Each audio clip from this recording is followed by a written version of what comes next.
Bem, nós vamos abordar as novas classificações das crises epiléticas e das epilepsias de 2017 e das síndromes epiléticas de 2022. Qual a importância dessas mudanças? Eu sou a professora Elza Márcia Iacobian, da Universidade Federal de São Paulo.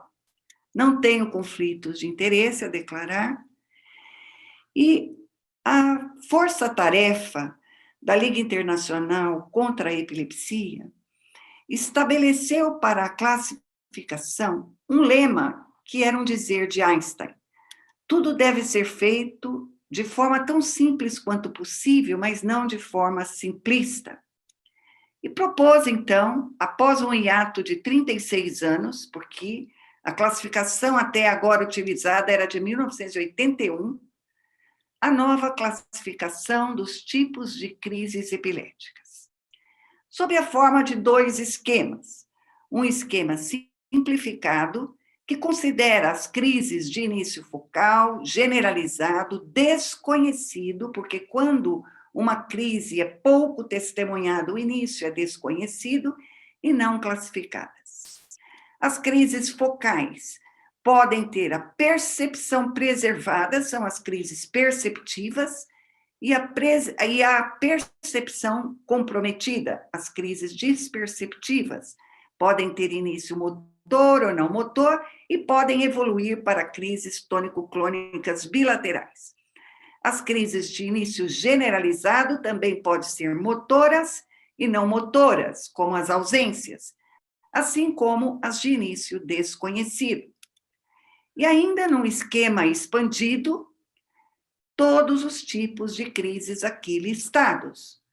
7 tipos de crises motoras focais, 5 tipos de crises não motoras focais, as focais evoluindo para tônico-clônicas bilaterais, os 8 tipos de crises motoras de início generalizado, os 4 tipos de crises de ausências, e também nas de início desconhecido, 2 tipos de crises motoras e um tipo de crise não motora. Quais as vantagens desta classificação? O segundo lema que foi adotado pela Força-Tarefa foi um dizer de Alice no País das Maravilhas. Quando eu uso uma palavra, disse Humpty Dumpty num tom de desprezo, ela significa exatamente aquilo que eu quero que signifique, nem mais, nem menos. O que dizer dos termos utilizados na classificação das crises de 1981? Esses termos que foram utilizados no mundo inteiro e muito amplamente aceitos, eram os termos, como todo mundo conhece, crises parciais simples e crises parciais complexas. Mas crises parciais simples significavam que não havia alteração da consciência. Para o paciente, se você afirma, você tem crises parciais simples, certamente um leigo vai acreditar que suas crises não são um grande problema. Por outro lado, se você diz, você tem crises parciais complexas, eu teria crises mais complicadas, mais difíceis de tratar? Portanto, esses termos simples e complexas não significam alterações ou não da consciência. A vantagem número 1 da nova classificação é que ela passa a chamar crises parciais de crises focais, indicando que crises focais são aquelas que vão ser o resultado de uma rede epilética localizada. Crise parcial poderia eventualmente ser confundida como parte de uma crise. Por outro lado, como já afirmamos, simples e complexas nada tem a ver com consciência. E assim, esses termos foram alterados em inglês para Focal Aware Seizures e Focal Impaired Awareness Seizures. O que significa? Crises focais perceptivas em português e crises focais desperceptivas. E aqui a vantagem número 2.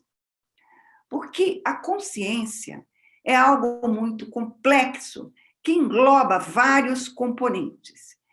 E a percepção é um dos níveis de consciência. Os 4 componentes da consciência são o awareness, que é a percepção, a ciência de si próprio, e a awareness, a percepção, a ciência do meio, a responsividade e a memória. É muito difícil, durante o intervalo que dura uma crise, saber exatamente se o indivíduo está responsivo ou em que grau ele tem de responsividade e de memória.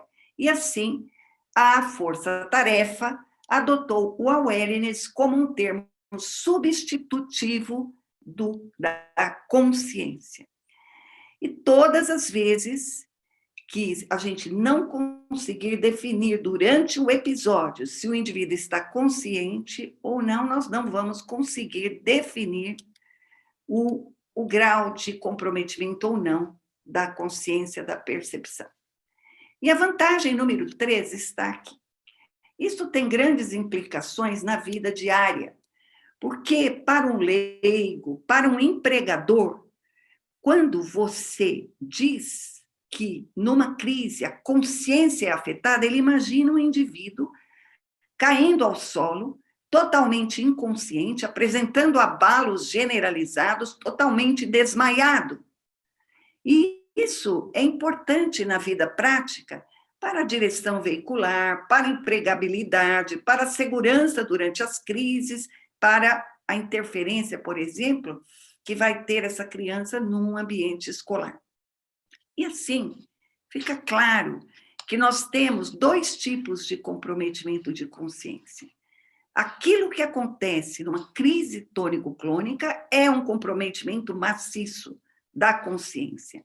Mas o que acontece na maioria das crises focais, nas crises focais disperceptivas, é muito diferente do que acontece numa crise tônico-clônica. E assim, é lógico que, se você tem o comprometimento da percepção em alguma fase, isso vai ter implicações maiores na sua vida do que quando a crise é focal perceptiva. E se em qualquer momento a crise se torna desperceptiva, ela deverá ser classificada como uma crise focal desperceptiva. E aqui os acrônimos, em inglês, Focal Aware Seizure e Focal Impaired Awareness Seizures. Em português, ficou ainda mais sonoro os acrônimos, crise focal perceptiva e crise focal desperceptiva, que nós vamos usar à beira do leito. É uma CFP ou é uma CFD? E aí passamos à vantagem número 4. Os termos usados na classificação são simples, são precisos. Por exemplo, contrações rítmicas são mioclonias. Contrações arrítmicas são mioclonias, contrações rítmicas são clonias. Alterações da linguagem, alterações tipo déjà vu, são crises que afetam a cognição, são crises cognitivas. Se o indivíduo cai flácido, é uma crise atônica. Se ele tem algumas manifestações sensitivo-sensoriais, formigamento, sons, odores, sabores, são crises sensoriais. Se ele pausa, congela, tem uma parada de atividade, tem uma parada comportamental.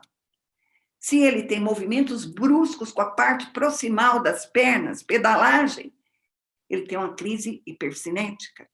Se ele tem uma flexão abrupta do tronco, ele tem um espasmo. Só que o espasmo não é um espasmo muscular, é um espasmo de natureza epilética, é um espasmo epilético. E aqui o esquema expandido com todos os tipos de crises motoras, focais, que podem ser perceptivas ou não, focais evoluindo para tônico-clônicas bilaterais, e aqui vemos, então, esse esquema de uma forma ampla. Qual a vantagem número 5? Crises parciais, então, não se chamam mais parciais, se chamam focais. Parciais simples, focais perceptivas. Parciais complexas, focais desperceptivas. Quando uma crise era parcial descognitiva, é uma focal de natureza cognitiva, assim como uma crise psíquica.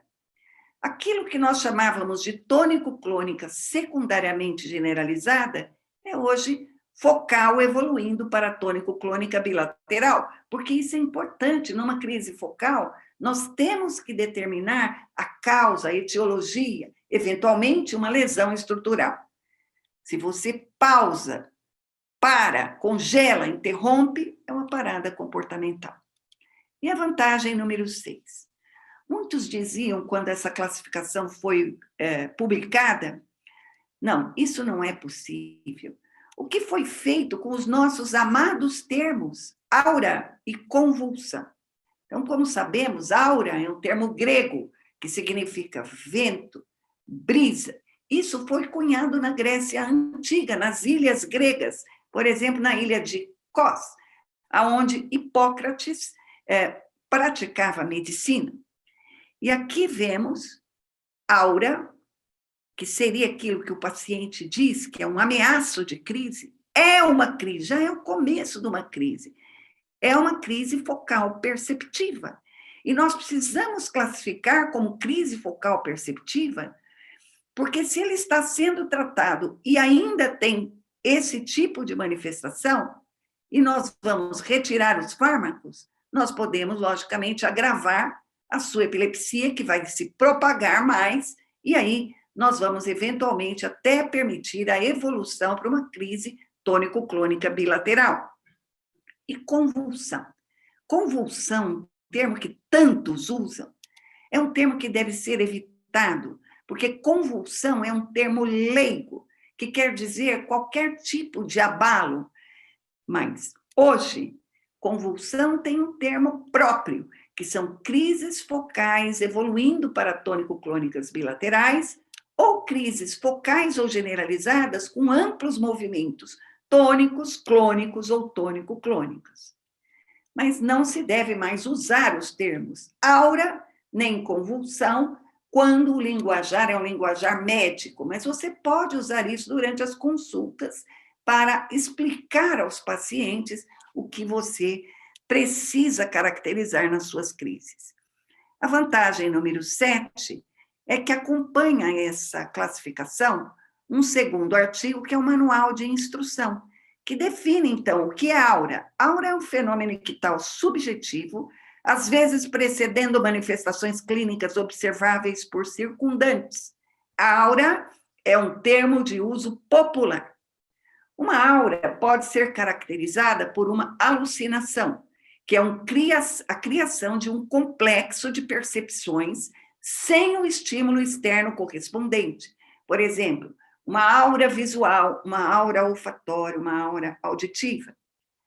E o que é cognitivo? Geralmente, auras são fenômenos cognitivos, que podem ser negativos, como, por exemplo, durante uma crise o indivíduo fica afásico, ele tem um comprometimento da função cortical da área de Broca, uma afasia, uma apraxia, uma negligência. Mas também pode ser um fenômeno cognitivo positivo, quer dizer, produtivo, como, por exemplo, déjà vu, já me vi, ilusões ou alucinações. Qual a vantagem número 8? A vantagem número 8 é que essa classificação reconhece alguns tipos de crises que, na classificação de 1981, eram apenas classificados entre as crises generalizadas. E, com isso, crises generalizadas são crises sem lesão estrutural. E aí nós vemos quais são essas crises. Por exemplo, as crises clônicas, tônicas, mioclônicas, atônicas, elas podem ser focais. Por exemplo, uma crise mioclônica não é sinônimo de uma crise generalizada, ela pode ser resultado de uma lesão focal. Também, por exemplo, os espasmos epiléticos que estão aqui, nos 3 tipos de crise, e essas são vantagens dessa nova classificação. Ela aumenta o número de tipos de crises focais e vai colocar também o grupo das crises de início desconhecido. Ainda, nesse início desconhecido, ela permite a caracterização de crises que não são perfeitamente testemunhadas. Você sabe que é uma crise, mas você não sabe como foi o seu início. Por exemplo, uma mulher desperta e, ao acender a luz, vê seu marido tendo uma crise na cama.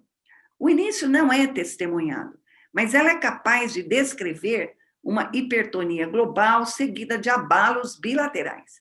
Quer dizer, foi uma crise epilética. E aí nós vamos classificá-la aqui como uma crise de início desconhecido, motora, provavelmente tônico-clônica, e após os exames nós vamos então conseguir definir melhor se essa crise foi o resultado de uma crise de início focal ou se foi uma crise generalizada. A vantagem número 10 classifica crises que não eram colocadas, sequer colocadas, na classificação de 1981, como os espasmos epiléticos, que podem ser focais, motoras.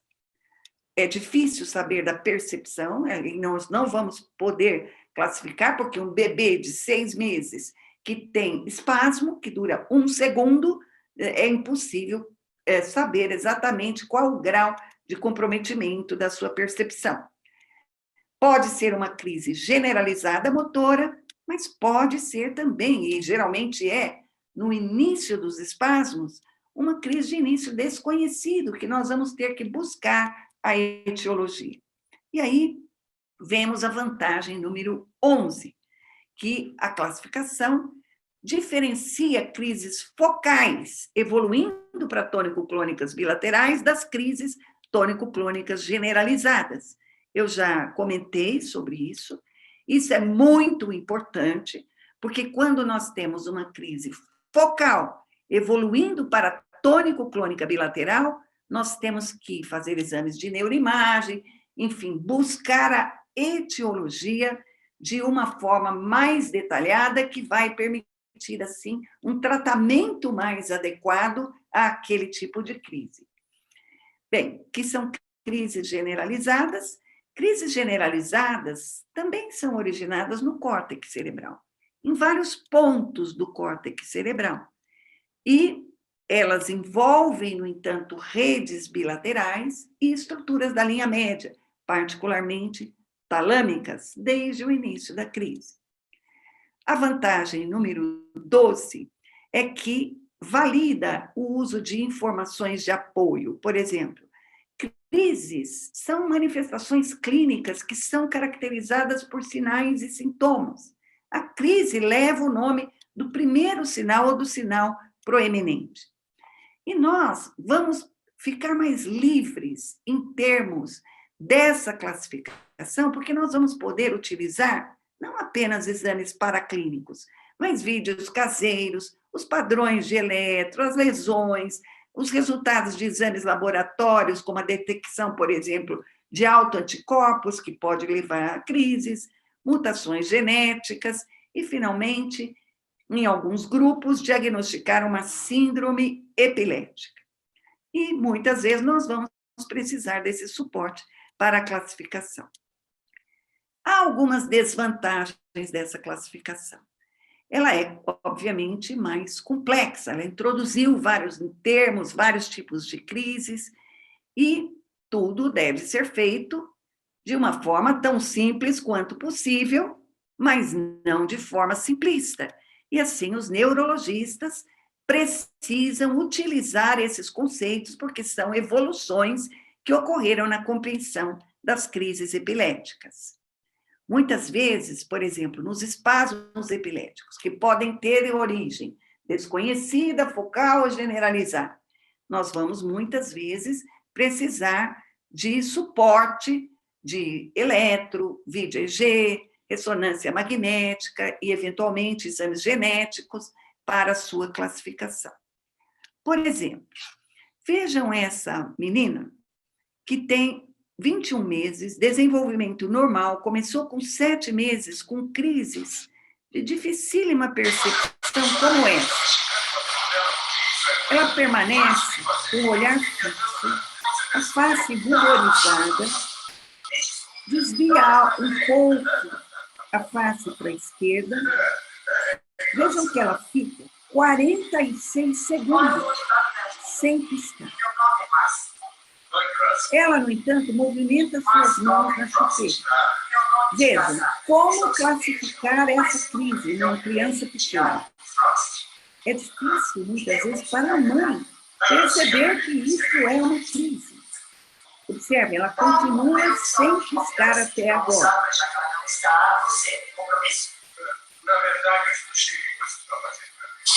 Pronto. Agora, piscou pela primeira vez. Vejam o que era. No seu eletro interictal havia descargas nas áreas temporais posteriores e às vezes à direita também. E aqui a crise. Na crise, uma resposta eletrodecremental que acontece em todo o período inicial da crise, no lado esquerdo, predominando na região temporal. No pós-ictal, vejam as ondas lentas nas mesmas áreas. E o que era a lesão? Era um processo expansivo localizado no lobo temporal esquerdo. Essa era a lesão estrutural, a lesão epileptogênica. Um processo expansivo temporal que se manifestava simplesmente com crises de parada comportamental. Como nós vamos classificar esse tipo de alteração? Então, aqui estamos com a nossa classificação. Elas eram crises de início desconhecido, de não motoras, de parada comportamental, e após os exames, é uma crise focal, difícil falar se ela é perceptível ou não perceptível, uma criança pequena, de início não motor, de parada comportamental, e assim nós encontramos até a etiologia do quadro. A segunda desvantagem é que nos ensaios clínicos, por exemplo, de fármacos, se utiliza muito a denominação numérica da classificação de 1981, tipo 1, tipo 2, 1A, 1B, 1C, e nessa classificação não introduziram códigos, mas o Dr. Shandor Belinsky, da Dinamarca, colocou os códigos numa carta que enviou à revista Epilepsia e afirma que, colocando esses códigos, há 63 tipos de crises epiléticas nesta classificação das crises. Bem, no mesmo número da revista Epilepsia vem a nova classificação das epilepsias, que aborda as epilepsias de acordo com os tipos de crises e de acordo com a etiologia. Nós temos 3 níveis da classificação. Os tipos de crises. As crises podem ser focais, generalizadas ou de início desconhecido. Aí, depois que nós temos, eventualmente, a caracterização perfeita das crises ou, eventualmente, os exames clínicos, outros, nós vamos classificar a epilepsia em focal, generalizada, focal e generalizada combinada e de início desconhecido. E em alguns pacientes, principalmente crianças, nós vamos conseguir caracterizar as síndromes epiléticas. Mas o mais importante de tudo é que a ênfase é dada para a etiologia. Se nós temos o tipo de crise, nós já podemos pensar na etiologia. O tipo de epilepsia, podemos pensar na etiologia. O tipo de síndrome, podemos pensar na etiologia. E quais etiologias? São, fundamentalmente, 5 tipos de etiologias. As estruturais, as genéticas, as infecciosas, as metabólicas e as imunes. Infelizmente, quanto muito procurarmos, nós vamos diminuir o número de crises de etiologia ou epilepsias de início desconhecido. E as comorbidades permeiam todos os níveis da classificação. O que é uma síndrome epilética? É um agrupamento de características clínicas e eletrográficas muito típicos, com um fenótipo muito definido. E, muitas vezes, esse fenótipo eletroclínico é apoiado por achados etiológicos específicos, estruturais, genético, metabólico, imune e infeccioso. Então, por exemplo, numa criança que tem episódios de parada, piscamento, 3 por segundo, e tem esse padrão de eletro com espícula-onda generalizada a 3 Hz, nós vamos, em seguida, juntar a causa, que muito provavelmente é genética. Isso é uma síndrome. Vai juntar a crise, o eletro, a neuroimagem, a padrão de idade, os fatores precipitantes, as variações diurnas, se acontecem mais de manhã, de tarde, durante sono, o prognóstico e as comorbidades. Isso é muitíssimo importante, porque, obviamente, se nós conseguirmos caracterizar uma síndrome epilética, nós vamos saber a sua etiologia e, assim, nós vamos poder estabelecer um tratamento mais adequado e, obviamente, um prognóstico para o problema. E aqui, uma definição de 2022, muito recente, foi publicado agora no mês de maio, na epilepsia.